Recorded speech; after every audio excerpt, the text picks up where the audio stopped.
समाज पार्टी के राष्ट्रीय अध्यक्ष सांसद नगीना चंद्रशेखर आजाद पहुंचे बांदा। नमस्कार, जनवार्ता न्यूज में आपका स्वागत है। आजाद समाज पार्टी के राष्ट्रीय अध्यक्ष सांसद नगीना चंद्रशेखर आजाद पहुंचे बांदा। सांसद चंद्रशेखर आजाद ने पार्टी द्वारा आयोजित भाईचारा बना अस्तित्व बचाओ प्रबुद्ध सम्मेलन में हुए शामिल। चंद्रशेखर आजाद ने प्रदेश की भाजपा सरकार पर किए तीखे प्रहार। प्रदेश की भाजपा सरकार 8 सालों में नहीं भर पाई सड़कों के गड्ढे। चंद्रशेखर आजाद प्रदेश की कानून व्यवस्था पूरी तरह ध्वस्त। किसान खाद के लिए लगा रहे हैं लाइन, प्रशासन उन पर बरसा रही है लाठी। चंद्रशेखर आजाद राहुल गांधी ने तो वोट के मुद्दे को आज उठाया है, हम पिछले 1.5 सालों से इस मुद्दे को लगातार उठा रहे हैं। चंद्रशेखर आजाद प्रधानमंत्री नरेंद्र मोदी और उनकी विदेश नीति पर किया कटाक्ष। आजाद समाज पार्टी के सरकार अगर उत्तर प्रदेश में बनती है तो हर घर तक सुख सुविधा पहुंचेगी, सबको स्वाभिमान और सम्मान का जीवन मिलेगा, रोटी कपड़ा और मकान, सुरक्षा और रोजगार सबको मिलेगा, ये गारंटी है आजाद समाज पार्टी की। चंद्रशेखर आजाद शहर के एक मैरिज हाउस में पार्टी कार्यकर्ताओं को संबोधित करने के बाद सांसद नगीना मीडिया से हुए रूबरू।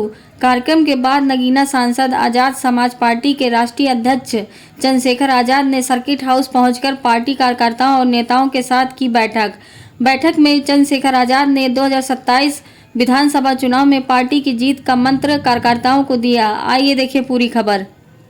गांव-गांव तक ये बात पहुंचाना चाहता हूं भाइयों बहनों कि आप लोग गांव-गांव में जाकर कहना कि हम न्यायवादी लोग, हम अम्बेडकरवादी लोग।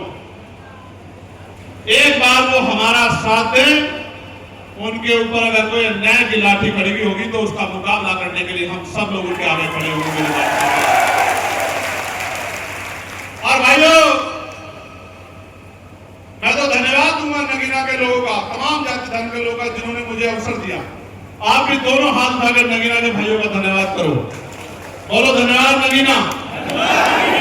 लेकिन आप ये भी जान लो कि जो प्रमोशन इस समाज के प्रति उनकी जिम्मेदारी क्या, मैं उनकी आलोचना नहीं कर रहा मेरे भाइयों।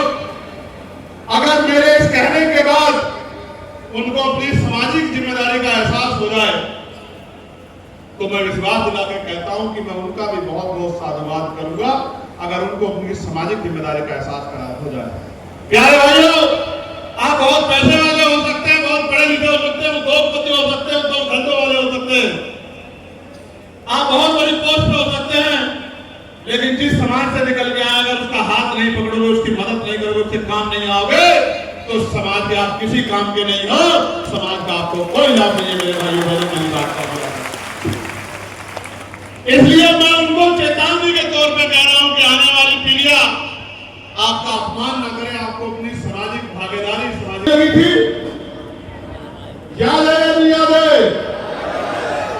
प्यारे भाई, जिस दिन मुझे गोली लगी थी मेरी मां ने मुझे फोन किया था। दूसरा,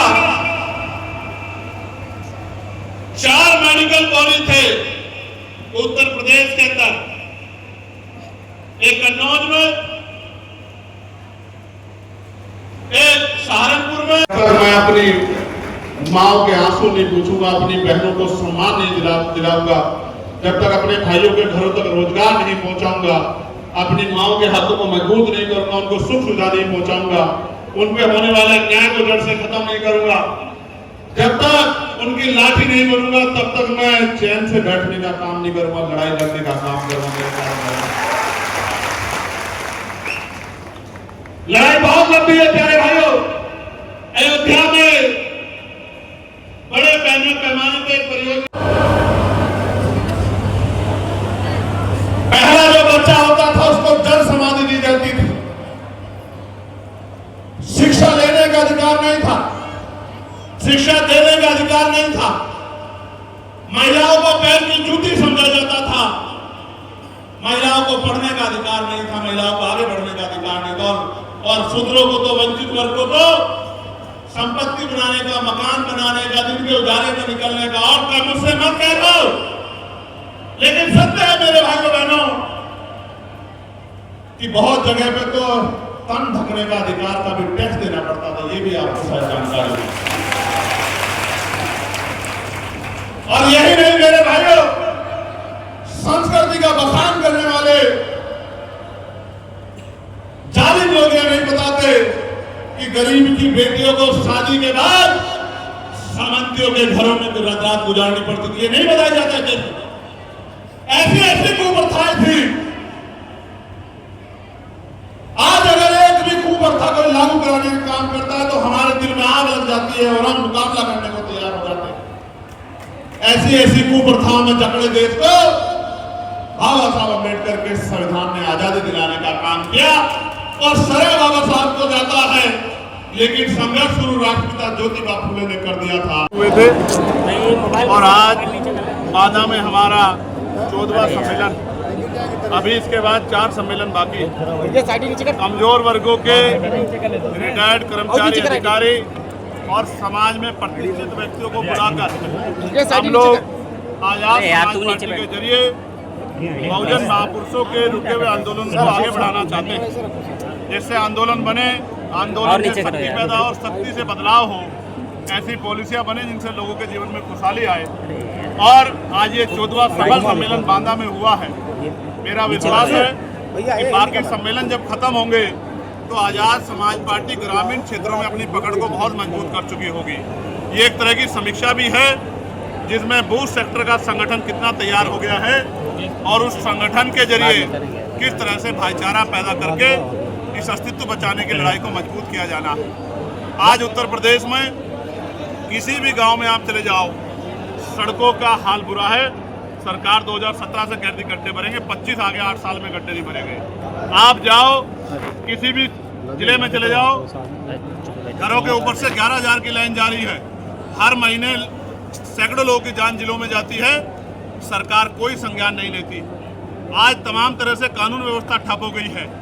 किसान लाइन में लग रहे हैं यूरिया के, डीएपी के लिए, उन पर लाठियां बरसाई जा रही हैं, कोई सुनने वाला नहीं है।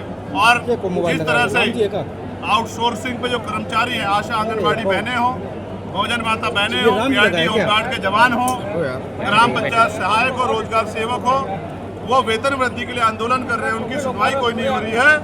इन तमाम मांगों को लेकर हम लोग पार्लियामेंट में से लेकर सड़कों तक लड़ाई लड़ रहे हैं।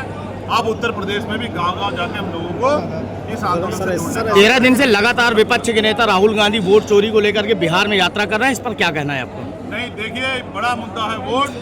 बाबा साहब ने तो जब वोट का अधिकार दिलाया था तो कहा था कि आज मैंने रानी का पेट चीर दिया है, अब राजा बैलेट बॉक्स से तैयार होगा, अपनी वोट से तैयार होगा। वोट को लेकर लोगों के अंदर बड़ा गुस्सा है। किसी भी प्रकार का अगर वोट पे सवाल खड़ा होता है, जनता में आक्रोश होता है। पहले ईवीएम को लेकर कितने सवाल खड़े हुए हैं और अब वोट की चोरी पे सवाल खड़े हो रहे हैं। जिस बात को आज उठा रहे हैं, हम तो पिछले 1.5 साल से उसी बात को लेकर गांव-गांव जा रहे हैं कि अपनी वोट की रक्षा करो। और इसीलिए हमने सिर्फ समस्या नहीं बोली, हमने उसके समाधान के लिए वोट रक्षक, 4 वोट रक्षक जो है एक वार्ड में बनाने का निर्णय लिया है और पार्टी उस पर तेजी से काम भी कर रही है।